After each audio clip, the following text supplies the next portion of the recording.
자, 여러분이 투자를 한다고 한번 생각해 보세요. 어떤 스타일이신가요? 크게 한 방을 노리는 올인, 바로 집중 투자, 아니면 좀 더 안전하게 여러 곳에 나누는 분산 투자. 이 두 가지 선택은요, 투자의 세계에서 정말 가장 오래되고 또 가장 치열한 논쟁거리 중 하나입니다. 오늘 이 위대한 논쟁의 핵심을 한번 제대로 파헤쳐 보겠습니다. 좋은 아이디어를 찾았을 때 더 많이 사지 않은 게 가장 큰 후회다. 억만장자 투자자 마이클 세일러의 이 말, 뭔가 좀 이상하게 들리지 않으세요? 보통 우리는 계란을 한 바구니에 담지 말라고 그렇게 배우잖아요. 근데 최고의 아이디어를 찾았는데 왜 더 사지 않은 걸 후회했을까요? 바로 이 의문에서 오늘 이야기가 시작됩니다. 자, 상상력을 한번 발휘해보죠. 우리가 타임머신을 탔어요. 20년 전으로 돌아가서 앞으로 세상을 바꿀 애플이나 아마존을 살 기회가 눈앞에 떡하니 있습니다. 그런데 그때 누가 옆에서 위험하니까 자산의 2%만 넣으세요 라고 조언한다면 과연 그 말을 들을까요? 절대 아니겠죠. 바로 이 지점에서 우리가 상식처럼 믿었던 분산 투자에 금이 가기 시작하는 겁니다. 그래서 오늘 우리는 이 정반대의 두 철학을 제대로 한번 맞붙여 볼 겁니다. 첫 번째로 억만장자들의 후회 속에서 올인 철학이 얼마나 강력한지 엿볼 거고요. 그 다음엔 우리가 익숙하게 들어온 안전빵, 분산 투자의 논리를 살펴볼 겁니다.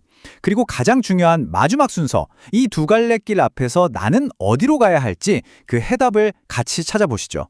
그럼 첫 번째 이야기, 억만장자의 후회부터 시작해보죠. 마이클 세일러의 이 후회 말이에요. 이게 그냥 한 사람의 푸념이 아니에요. 사실 여기에는 어마어마한 부가 대체 어떻게 만들어지는지에 대한 비밀이 숨어 있습니다. 한번 생각해보세요. 제프 베이조스, 스티브 잡스, 일론 머스크. 이 사람들의 공통점이 뭘까요? 바로 자기 회사의 지분을 팔아서 다른 데 분산 투자하지 않았다는 겁니다. 아마존, 애플, 테슬라에 모든 걸 걸었죠. 이게 바로 엄청난 부를 만드는 가장 강력한 공식이라는 거예요. 극단적인 집중. 그렇다면 이렇게 모든 걸 거는 올인 철학, 그 뿌리는 대체 뭘까요? 그 뒤에는요, 엔지니어의 접근법이라고 불리는 아주 차갑고 이성적인 세계관이 딱 자리 잡고 있습니다. 이 엔지니어의 세계관을 이해하려면 아주 강력한 비유가 하나 필요합니다. 자, 지금 여러분이 가라앉는 배 위에 있다고 상상해 보세요. 살려면 구명보트로 옮겨 타야 하는데 눈앞에 보트 10개가 보입니다. 그런데 치명적인 문제가 있어요. 9개의 보트는 구멍이 나서 물이 줄줄 새고 있고요. 오직 단 하나의 보트만이 완벽하게 안전합니다. 여기서 물이 새는 보트들은 그냥 평범하거나 별 볼 일 없는 투자처를 뜻하는 거고요. 그리고 저 완벽한 보트, 저게 바로 여러분이 찾아낸 인생을 바꿀 단 하나의 위대한 투자 기회인 거죠. 자, 여러분의 선택은 뭡니까?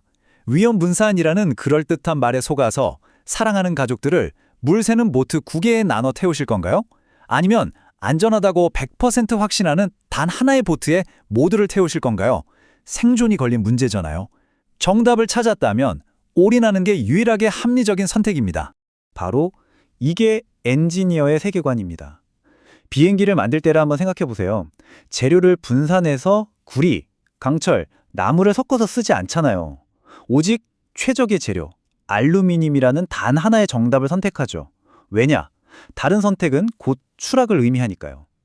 정답이 명확할 때 분산은 그냥 어리석은 짓일 뿐입니다. 자, 그럼 이제 정반대편의 목소리도 한번 들어봐야겠죠? 우리가 귀에 못이 박히도록 들었던 그 조언, 바로 분산 투자의 논리입니다. 이걸 우리는 금융가의 접근법이라고 부를 수 있을 거예요. 이 금융가 접근법의 핵심은 아주 간단합니다. 우리는 정답을 모른다는 가정에서 출발하는 거예요. 어떤 보트가 안전한 건지 100% 확신할 수 없을 때 우리는 위험을 나눌 수밖에 없잖아요. 그러니까 분산 투자는 불확실성을 관리하는 일종의 보험이지 불을 막 폭발적으로 늘리는 공격무게는 아니라는 겁니다. 그렇다면 분산 투자는 누구를 위한 전략일까요? 어쩌면 바로 우리 대부분을 위한 것일 수도 있습니다.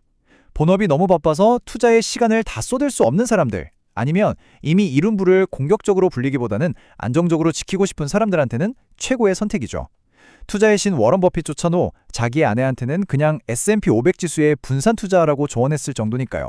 이 두 세계관의 차이는 정말 극명하죠. 엔지니어는 하나의 정답을 찾아서 목숨을 겁니다.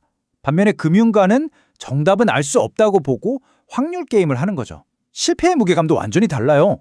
엔지니어의 실패는 추락, 즉 재앙이지만 금융가의 실패는 그냥 시장 수익률보다 좀 못했네. 이 정도인 거죠. 자, 이제 가장 중요한 시간입니다. 엔지니어의 길과 금융가의 일. 어느 한쪽이 무조건 옳다고 할 수는 없어요. 진짜 핵심은 나에게 맞는 길이 무엇인지 아는 것. 바로 자기 자신을 아는 것입니다. 이 표를 보면서 한번 스스로에게 솔직하게 질문을 던져보세요. 내 목표는 인생 역전인가? 아니면 안정적인 자산 보존인가? 내가 투자 분석에 인생을 걸 만큼 시간을 쏟을 수 있나? 주가가 반토막 나도 버틸 수 있는 강한 멘탈을 가졌나? 이 질문들에 대한 답이 바로 여러분이 가야 할 길을 알려줄 겁니다. 집중 투자는 그냥 도박이 아닙니다. 그건 이 배가 가라앉으면 나도 끝이다 라는 절박함이에요. 마치 내가 그 회사의 CEO가 된 것처럼 모든 걸 파고들고 시장 전체가 공포에 질려 팔 때 홀로 맞서 싸워야 하는 고독한 길입니다. 정말 엄청난 정신적 대가가 따르는 거죠. 자, 이 길고 긴 논쟁의 끝에서 우리가 딱 붙잡아야 할 단 하나의 진실은 과연 무엇일까요? 우리가 던져야 할 진짜 질문은 분산할까 집중할까가 아니에요. 진짜 질문은 바로 이겁니다. 나는 내 인생 전부를 걸 만큼 위대한 아이디어를, 물 한 방울 새지 않는 그 완벽한 구명보트를 찾아냈는가? 이 질문에 대한 답을 찾는 것, 그것이야말로 모든 투자의 진짜 시작입니다.